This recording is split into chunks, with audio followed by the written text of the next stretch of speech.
Ja,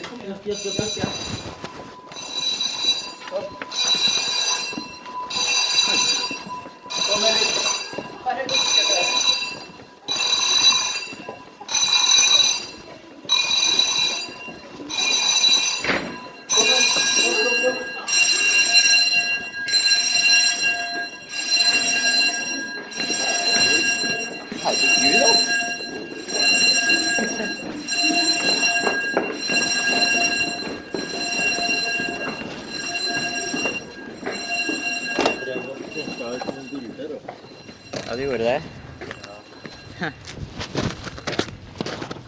Den første brannalarmaktivasjon i det nye året.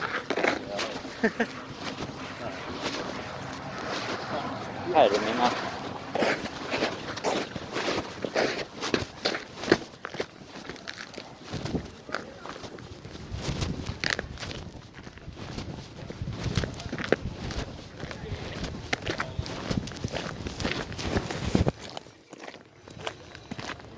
Vi hadde for laget plakka av tungvinter.